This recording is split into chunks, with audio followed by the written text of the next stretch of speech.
자, 먼저 이 무기의 관점에서 봤을 때 총과 포 어떻게 이렇게 구분할 수 있을까요? 사실 결국은 크기의 차이라고 보시면 돼요. 뭐 우리나라에서 공식적으로 분류할 때 20mm보다 작으면 일단 총, 네. 더 크면 포 이렇게 나누긴 하는데 이거는 공식적인 분류고 기술적으로 봤을 때 딱 부러지게 끊어지는 건 사실 없어요. 예비군 훈련 가서 제가 본 것 같은데 그 예. 탱크에다가 쏘는 무반동총 이런 거 있지 않습니까? 아, 그거 예. 되게 굵지 않나요, 그런 거는? 그게 사실 무반동 총이라는 게 원래 영어에서 리코일리스 라이플이라고 해서 그걸 번역을 하다 보니까 아 이거 라이플이니까 총이네? 그래서 무반동 총이 된 거긴 한데 문제는 그러면 이걸 미국에서 아 이건 소총이다라고 이름을 붙잖아요. 그건 조금 다른 얘기거든요. 이게 애매하군요. 라이플이라는 게 강선이라는 뜻도 있기 때문에 사람이 혼자서 들고 쏠 수 있을 정도로 작고 가벼우면 되게 총, 그거보다 크고 어떤 공용화기라면 포, 약간 이런 식이긴 한데 그렇다고 그 중간에 이것저것도 아닌 혹은 둘 다 해당되는 그런 게 없냐 그런 건 아니거든요. 결국은 뭐 그냥 상식의 문제입니다. 결국은.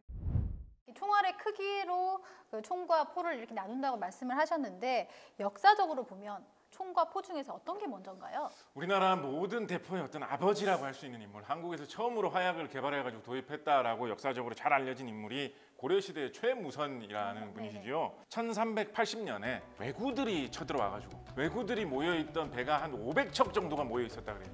이거를 물리치기 위해서 사용한 무기가 화포라고 돼 있거든요. 여기서 최무선 선생님이 직접 출전을 하셨어요.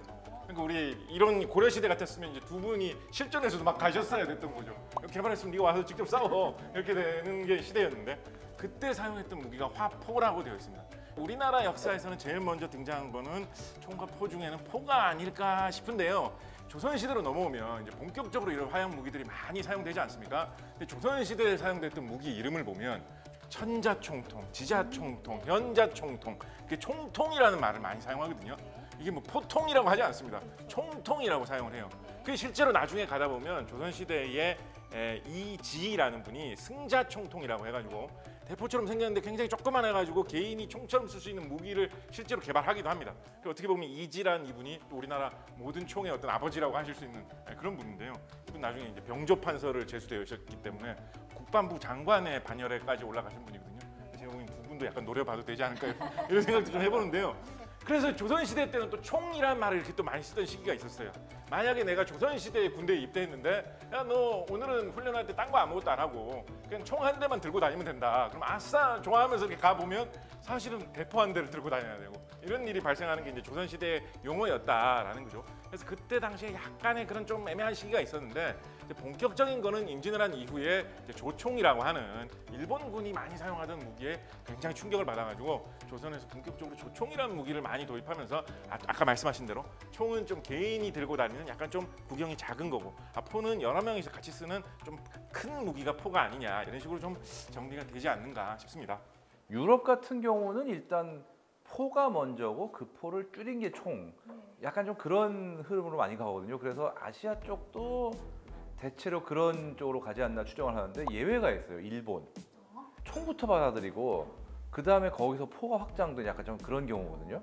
포르투갈한테서 그 조총을 받아서 포의 보급은 그거보다 조금 뒤에요. 엄밀하게 따지면. 물론 그 전에 원나라군이 침공했을 때 화약 무기를 접했다는 기록은 있지만 일반화된 거는 아무래도 일본 전국 시대죠. 그때 포르투갈에서 들여온 조총을 대량으로 생산하면서 일본 내에서 그러다 보니까 포의 보급과 운용이 조선에 비해서 많이 뒤떨어져 있었어요. 조총은 훨씬 앞서 있었지만 이게 자생적으로 한 게 아니라 조총이란 외부 기술을 받아들여서 한 거기 때문에 좀 테크트리라고 그러나?